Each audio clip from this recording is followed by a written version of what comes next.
menjaga sekali di proses rukyahnya. Bahkan ada banyak ustadz kita yang merukyah madu GN13 tidak mau diekspos, tidak mau digaji, tidak mau dikasih reward bentuk apapun. Sebagai closing statement, Bapak Ibu sekalian, jangan lupa nanti setelah ba'da zuhur ikuti dengan serius materi yang akan disampaikan oleh Gus Nur. Materinya sangat luar biasa. Kalau belum mempunyai kumpulan materinya, bisa dibeli di luar. Ada buku Merubah Nasib. Saya sudah mempraktekannya. Dan saya pegang teguh betul itu. Nikmati deritamu, maka kamu sukses, kata Gus Nur. Tak nikmati tenan Pak itu. Pilih nikmati, wong derita kok dinikmati gitu. Saya nikmati, sampai dikucek-kucek Gus Nur gitu. Wah dia gitu, tak nikmati gitu. Oh, Masya Allah, ternyata benar gitu. Setelah dipelajari, ditelaah dengan baik, dipelajari, ternyata luar biasa Pak. Loncatannya luar biasa. Jangan pukul istrimu. Kalau kamu pukul istrimu, jatuh martabatmu sebagai laki-laki, baik di hadapan istrimu, lebih-lebih di hadapan Allah. Dan itu cidranya nggak bisa terhapus sampai kiamat. Jangan-jangan istrimu di depanmu nunduk, padahal di hatinya juga, ya karena nggak berdaya saja. Seandainya ada pilihan lain, rusak rumah tangganya Pak. Tapi nggak ada istilah terlambat. Jangan pernah mukul istri. Dan bagi Anda yang sudah subscribe channel ini, kami ucapkan terima kasih. Jazakumullah khairan katsir. Semoga diberikan keberkahan yang berlimpah. Amin.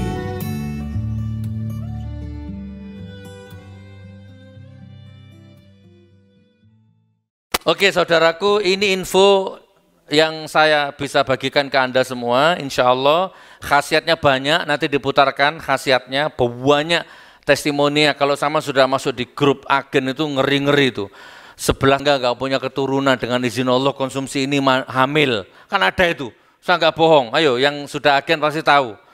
Ada yang kencing manis, bolong itu disumpel sama madu ini kering. Ada di grup agen.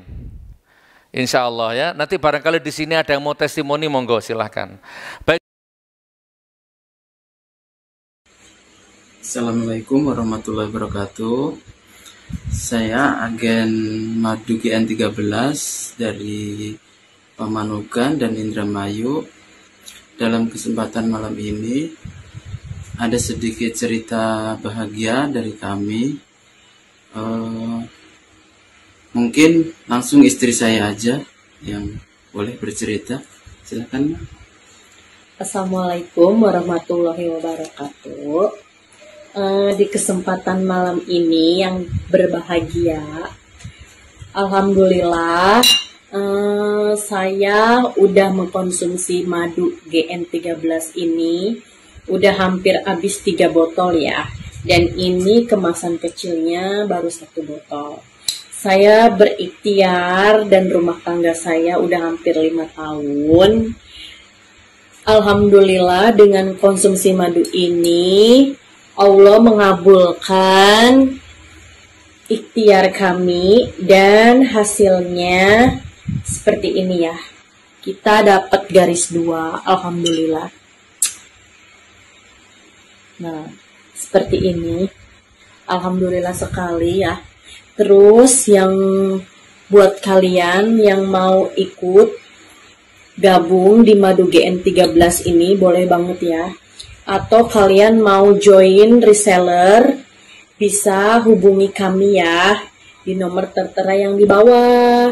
Yuk gabung yuk, karena ini super oke banget. Madunya asli, dijamin insya Allah terkabulkan segala niat doa yang diikhtiarkan. Salam sehat dari madu GN13. Mantap. Saudaraku, ini yang bisa saya sampaikan. Saya serahkan ke Cak Roto dulu. Ya, Cak Roto ini bagian produksi. Jadi madu bisa stres, bisa sehat, itu Cak Roto yang paham. Saya nggak paham kok ada madu bisa stres. Kan dulu sering itu ya, Ibu ya. Dulu kita sering dalam 1 bulan itu rugi Pak saya Pak. Karena setiap dikirim pecah botolnya, nyampe tempat pecah loh. Dalam bulan itu. Apa Cak, saya sampai protes sama Cak Roto, bangkrut aku Cak, ganti terus. Terus Cak Roto jawab, madunya stres. Pak stres, madu stres ya opo. Ternyata memang ada katanya, wallahu a'lam bishawab. Nah, Cak Roto yang jelaskan ya. Oke, coba minum dulu, ngulet-ngulet dulu. Gimana, capek? Oh barakallah ya. Jam berapa Cak? Insya Allah lah Cak Roto ya. Baik. Ya, berdiri dulu saudaraku, berdiri. Masya Allah, berdiri. Saya mau saman keluar dari sini walaupun belum maksimal secara finansial, tapi minimal sudah mentalnya dulu gitu ya. Saya berani mati demi sedekah, saya berani mati demi orang lain, saya berani mati demi keluarga, minimal begitulah. Baik, kita sambut dengan tepuk tangan yang meriah, Cak Roto. Ayo Cak, bahas madunya Cak, kasih musik. Masya Allah. Telat musiknya. Bismillahirrahmanirrahim. Monggo, silakan duduk. Silakan duduk. Alhamdulillah. Ya, mungkin ada yang kameranya on di Facebook. Off kan dulu ya. Nanti biar di YouTube-nya steril. Bismillahirrahmanirrahim. Assalamualaikum warahmatullahi wabarakatuh. Alhamdulillahirrahmanirrahim. Pada kesempatan siang hari ini yang berbahagia ini kita bisa berjumpa lagi. Mungkin antum sekalian, penjenengan semua, Anda semua kenal saya lewat mungkin baru lihat di YouTube, di WhatsApp, di grup-grup WA gitu ya. Sekarang kita bisa bermuajahah di sini, bisa tatap muka dengan saya ya Cak Roto ya seperti ini. Biasa gini ya, tidak yang spesial gitu, tidak gitu. Seperti gitu. Nama saya Cak Roto, saya yang kebetulan alhamdulillah sebagai adminnya Gus Nur, juga saya yang mengelola madu Gus Nur di lapangan. Jadi kesengat-sengat lebah, angkat junjung madu begitu. Saya gitu. Jadi yang mengelola di lapangan, insya Allah madu GN13 saya dan ada beberapa tim begitu. Rekan-rekan sekalian yang insya Allah dirahmati Allah Subhanahu Wa Taala, madu GN13 ini perjalanannya sangat luar biasa, ya. Naik turun, menanjak, menukik, jatuh bangun seperti itu. Sempat saya juga down, ya. Umi Aini juga begitu. Gus waktu di dalam juga sempat sedikit heboh karena memang seperti yang Gus Nur bilang tadi. Madunya pada meledak, Cak. Ini caraku ini bangkrut gitu. Tetapi kita komitmen, kita mau madu yang asli murni atau madu yang pura-pura asli atau hanya madu asli saja. Madu asli itu ada Pak, gitu. Jadi asli saja, bukan asli murni. Kalau madu kita salah asli dan murni. Madu asli itu banyak di pasaran. Madu asli itu ya madu asli, tidak bukan dioplos, bukan asli gitu. Satu contoh, madu yang lebahnya dikasih pakan gula. Itu. Jadi peternak-peternak di Pulau Jawa kan banyak tuh. Antum sekalian pasti banyak lihat madu rambutan, madu randu, madu apa gitu. Itu benar memang di bawah pohon randu gitu. Tapi jumlah lebah yang jutaan dengan pohon randu yang hanya beberapa pohon kan nggak nyambung, Pak. Mau ngambil minum madunya dari mana ini gitu. Mau tidak mau dikasih gula. Lebah ini dikasih gula asli. Karena prosesnya diproses oleh lebah. Lebah makan gula, setelah itu jadi madu. Tetapi glukosanya sangat tinggi Bapak Ibu sekalian. Glukosanya sangat tinggi, sangat buruk untuk kesehatan kita. Dan kalau kita semua mau melihat di Al-Quran, di An-Nahl, Allah berfirman langsung sama lebah kan, carilah ke pohon-pohon, carilah ke bunga-bunga, kan begitu, ya, ke kayu-kayu gitu kan, bukan minumlah gula-gula gitu kan, enggak, minumlah sirup enggak gitu. Jadi sunatullahnya udah salah dulu gitu. Tetapi itu juga asli gitu, bener asli, memang enggak salah, itu asli, tapi tidak murni. Sedangkan kami di GN13, alhamdulillah, kenapa kita selalu menggembor-gemborkan jargon kita madu dengan sanad yang jelas. Kita benar-benar memiliki tempat gitu. Kita punya tempat sendiri dulu. Ada hutannya, kan? Ada lebahnya punya kita sendiri juga. Madunya juga kita panen sendiri. Jadi bukan kulak ke Cina, kulak ke siapa, bakul siapa, peternak siapa, tidak. Bahkan rekan-rekan sekalian, nanti yang berkelapangan rezeki bisa kalau mau ngajak terbang ke Rio, kita siap. ayo kita bikin video di Rio, misalkan para agen-agen ini yang insya Allah sudah super ini mau bikin video di sana langsung di kebun bisa. Ya, kalau seperti tadi dilihat di slide video tadi kelihatan kan dari drone itu ada ratusan hektar Bapak Ibu sekalian. Jadi memang berkelimpahan akan nektar akasia sama sawit. Beda seperti yang ditaruh di bawah pohon randu, pohon rambutan itu kan kadang jumlah lebah sama jumlah madunya nggak nyambung. Mau ndak mau akhirnya dikasih minum gula dan sirup. Sedangkan di akasia karpa tidak terbatas luasnya, ribuan bahkan mungkin jutaan hektar di Rio itu. Di Rio, di Jambi, di Sumatera khususnya dan Kalimantan itu pohon-pohon endemik akasia karpa itu masya Allah luar biasa luasnya. Makanya berlimpah di sana insya Allah.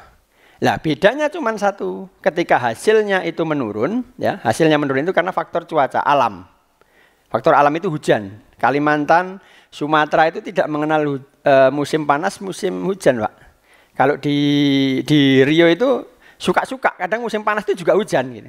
Kalau seperti musim-musim ini hujan terus hari-hari itu, ya akhirnya produksi itu agak sedikit menurun. Dan kadang curah hujan yang tinggi menyebabkan kadar air itu juga agak tinggi. Jadi kadang di penjenengan semua, di antum sekalian, di Anda sekalian ini kadang meledak gitu kan. Itu gasnya terlalu besar. Kalau musim hujan rata-rata seperti itu. Meledak, itu gasnya tinggi. Tapi kalau pas musim panas kadang gasnya rendah. Jadi kadang ada si agen ini aneh gitu. Ketika meledak minta ganti GN, tetapi ketika tidak meledak, kok nggak meledak? Minta meledak gitu. Aneh. Jadi para customer ini banyak yang, kok nggak meledak lagi Gus? Jangan-jangan ini nggak asli Gus? Enggak. Gitu. Madu di GN13 ini kita tidak standarkan. Bedanya dengan madu-madu pabrikan. Coba antum sekalian pergi ke toko atau ke apotek atau kemanapun yang jual madu, pastikan di sana banyak madu-madu dengan botol plastik, betul? Botol plastik nggak mungkin akan gembung.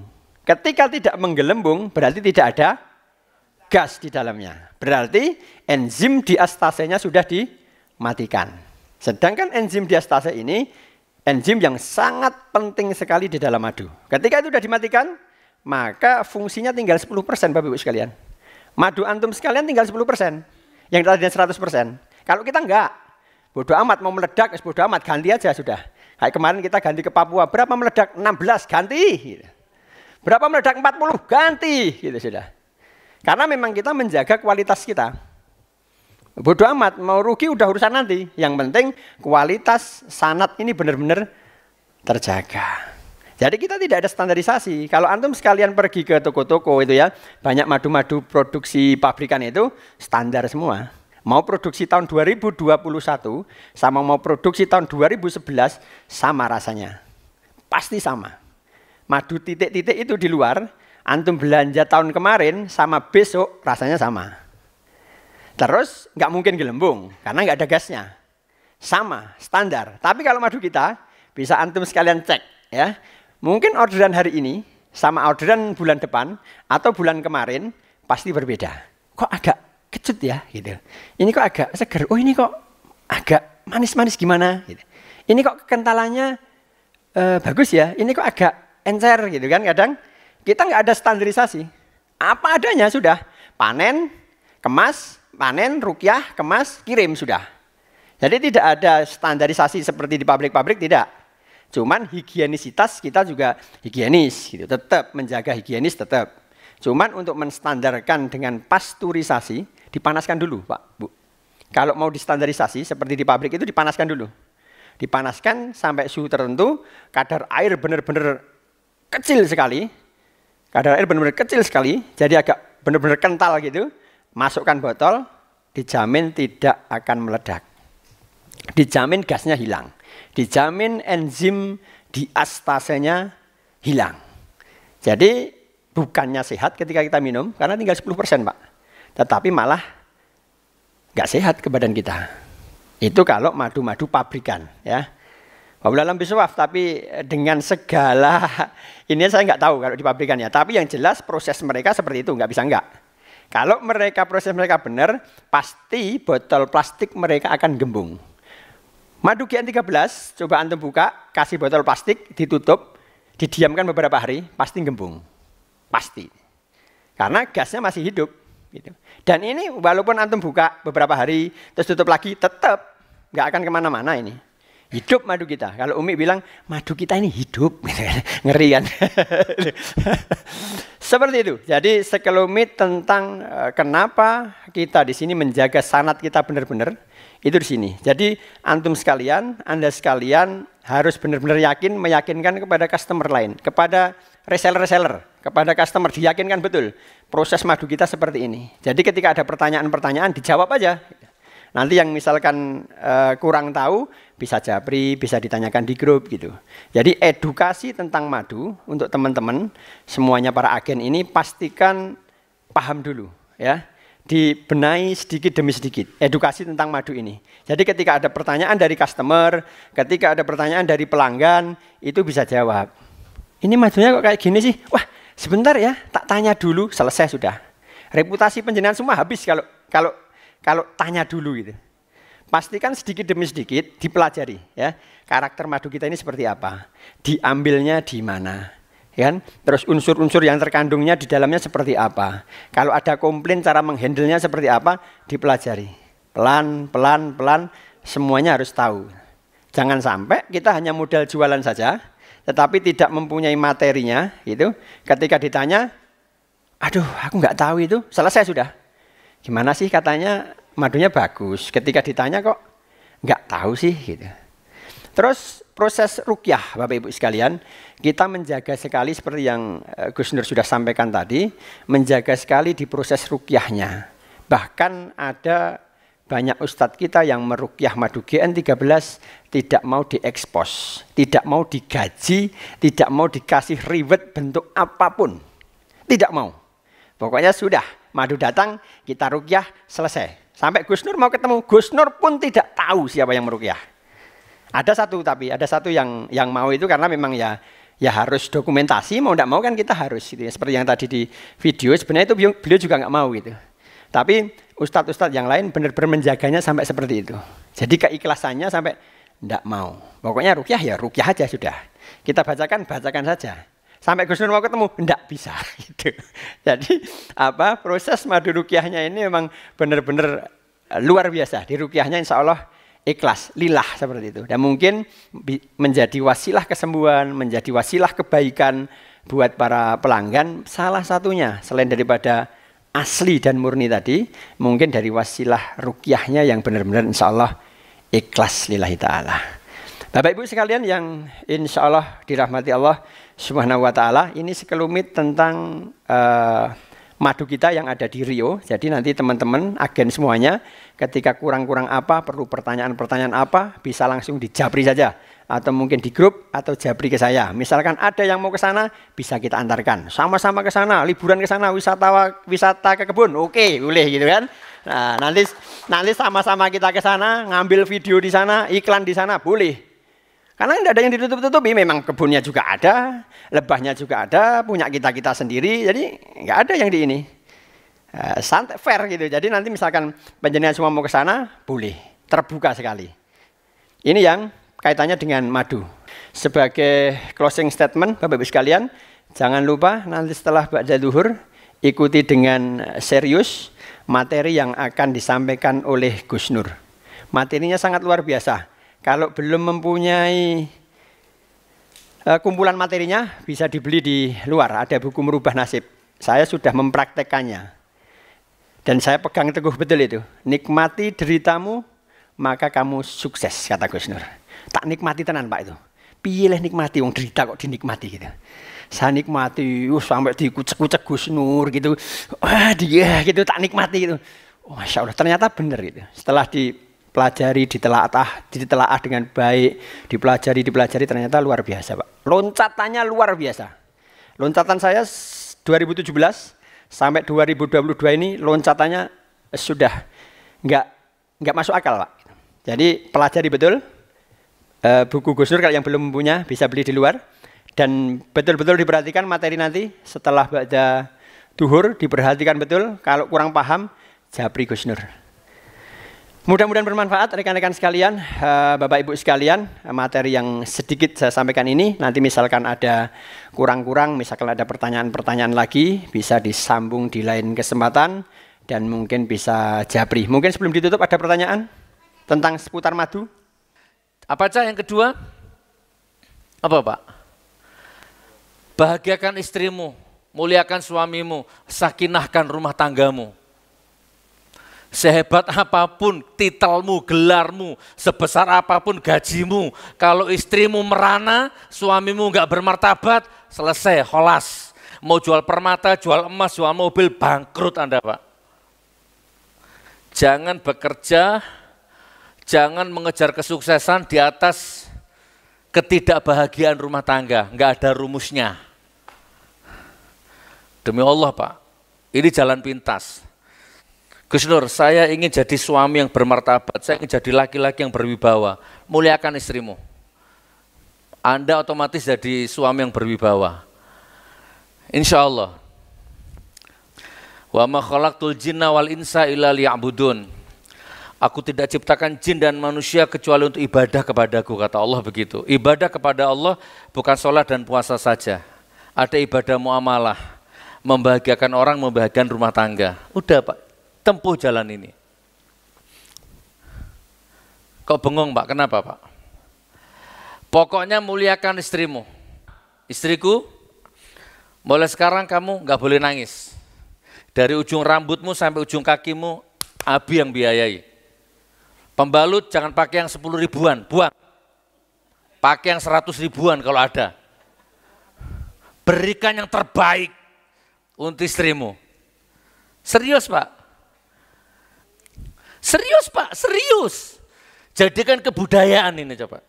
Sebulan sekali berikan baju baru istrimu. Sebulan sekali belikan baju baru. Kenapa wajahmu jadi tegang gitu Pak? Hah? Dari mana uangnya gitu? Belikan, kalau sudah jadi kebiasaan Allah tambah jatahnya nanti. Tergantung kebudayaanmu Pak. Jadi istri saya itu tiap bulan beli baju. Kalau ada duit 1 juta ke atas, kalau nggak ada 1 juta ke bawah. 3 bulan disedekahkan ke orang sama istri saya. Nggak ditumpuk bajunya. Keren Pak. Jadi ada laki-laki curhat ke saya. Ya apa nih Gus, di Purbalingga kemarin. Saya tuh pengen riba, tapi istri saya ini yang nggak bisa henti dari riba. Bla bla bla bla. Intinya dia nggak punya harga diri. Bicara dia nggak laku di depan istrinya. Berarti sudah nggak ada martabat. Ya sudah, walaupun terlambat Pak, nggak ada istilah terlambat, mulai sekarang bangun lagi martabatmu sebagai laki-laki. Jadi di dalam rumah tangga saya itu, kalau sekiranya hanya sekedar wilayah, wilayah kebudayaan hablum minan nas, saya bisa merendahkan ego di depan istri. Jadi saya nggak bangga kalau ada orang bisa ngalahkan 1000 orang, saya lebih bangga kalau ada orang yang laki-laki yang bisa ngalahkan egonya di depan istrinya. Ya kalahkan. Kalau sifatnya hablum minan nas. Tapi kalau sudah menyangkut otoritas, menyangkut syar'i, maka semua keluarga saya nggak berani bantah. B. Nah itu dibangun Pak, muliakan keluargamu. Insya Allah apapun bisnismu, kalau rumah tanggamu sakinah, lancar Pak, demi Allah. Bahagiakan istrimu. Apapun bisnismu sukses, makmurkan masjidmu, makmurkan istrimu, anakmu, istrimu. Ya. Jangan pukul istrimu. Jangan pukul istrimu. Kalau kamu pukul istrimu, jatuh martabatmu sebagai laki-laki, baik di hadapan istrimu, lebih-lebih di hadapan Allah.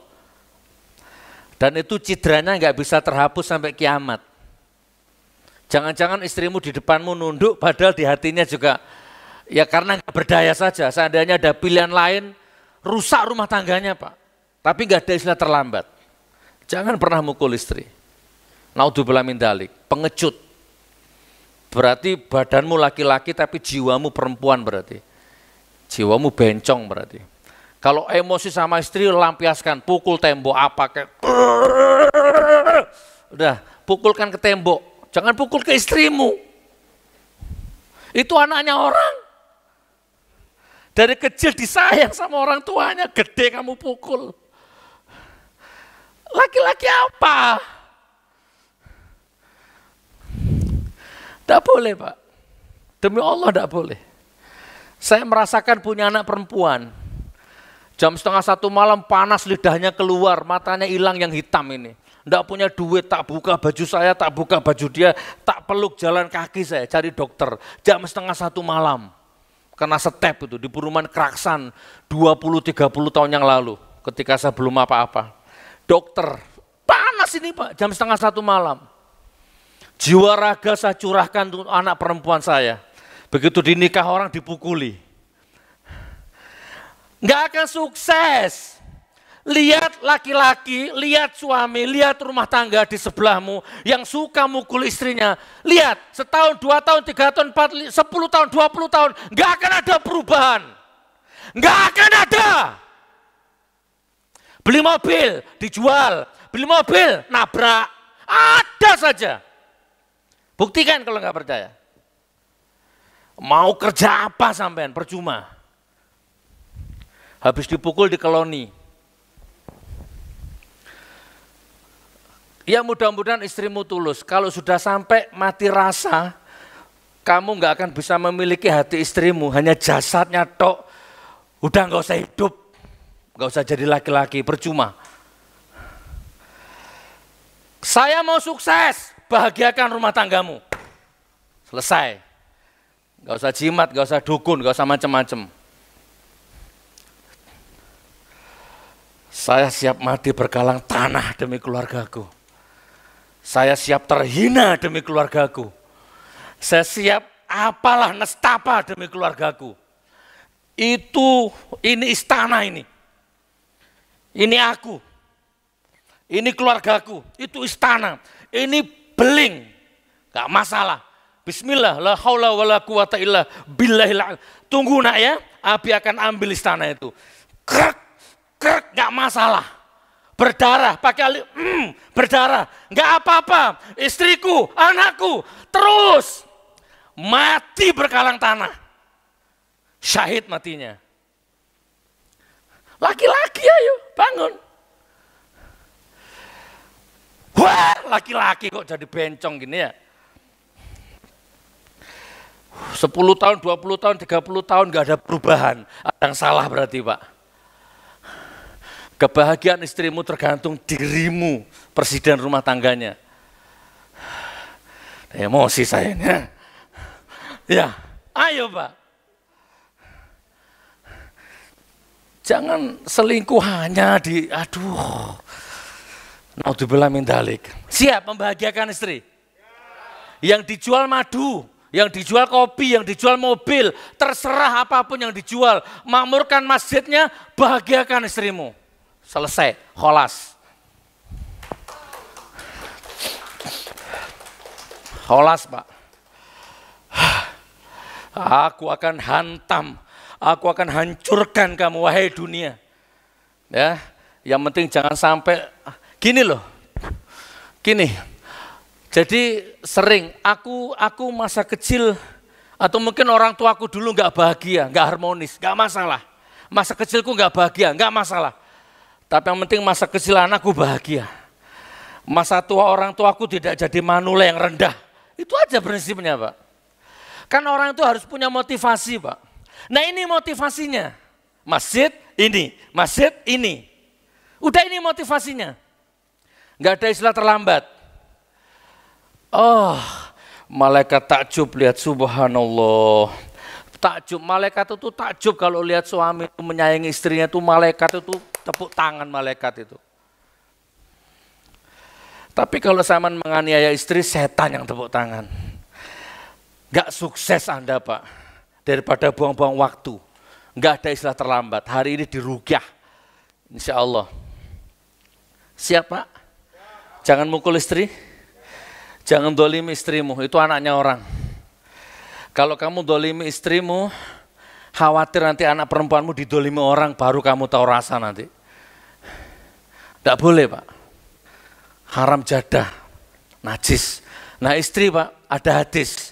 Seandainya mengalir nanah dari lubang hidung suamimu sampai ke telapak kaki, Anda bersihkan dengan lidahmu sekali, itu belum ada apa-apanya dibanding harus ngabdi sama suami.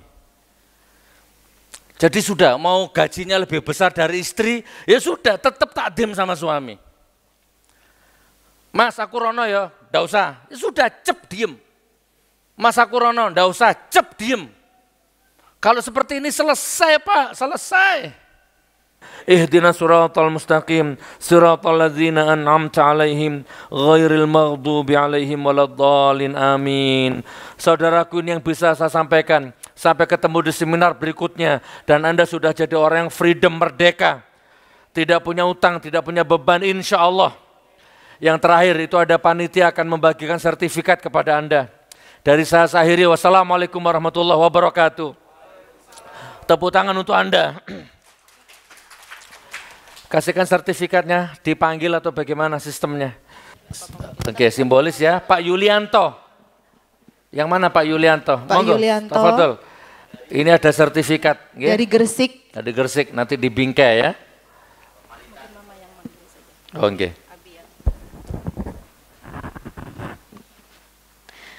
Bapak Agus Sabtono. Bapak Agus Sabtono, Mbak Rizka Rodiati, Bapak Dwi Listio,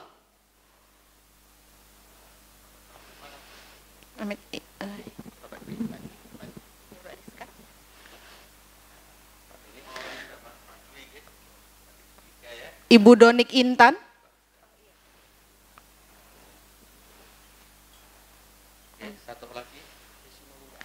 Mbak Desi tidak datang. Bapak Ahmad Zainal. Ahmad Zainal datang.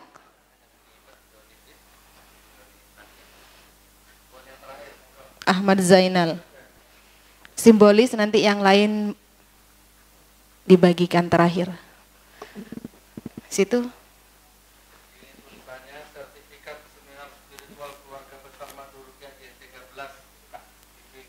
Mungkin dikeluarkan dulu. Iya, di foto ditaruh di luar. Iya, betul. Ya, boleh kayak Mbak Rizka ini? Diginikan. Oh ya. Abi di tengah sini. Alhamdulillah. Takbir. Allahu Akbar. 1, 2, 3. Pun, yang lain monggo panitia. Iya, nanti ya. Kita buka pintunya, sekarang sudah tinggal seremonial, monggo. Jangan pada suami istri minta maaf atau bagaimana gitu, nggih? Oh, nggih, monggo, monggo. Ayo. Ayo. Ya Rasulullah, sekiranya air seluruh samudera di dunia ini ku jadikan tinta untuk melukiskan betapa dalam rinduku padamu. Sekiranya air seluruh samudera di dunia ini ku jadikan tinta untuk melukiskan betapa hanya engkaulah satu-satunya harapan penyelamatku kelak di hadapan Allah, maka niscaya tidak akan cukup air lautan itu ya Rasul.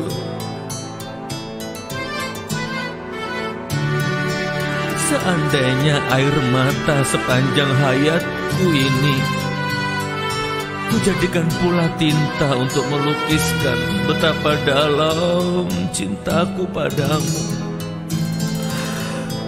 niscaya air mataku juga tidak akan cukup ya Rasulullah.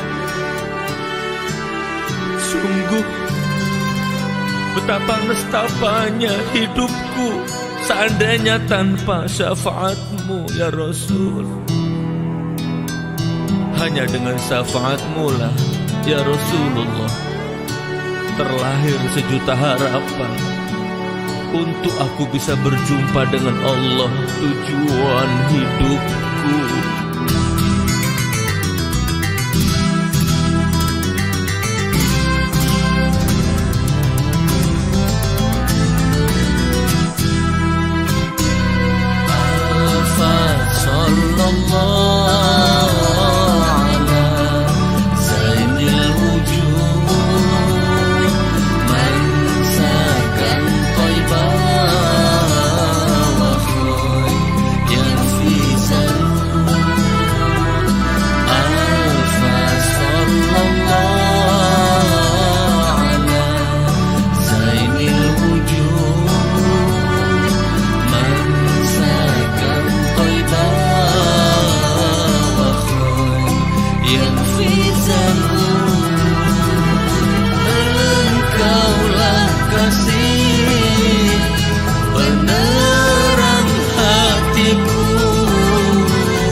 Engkaulah kasih penuh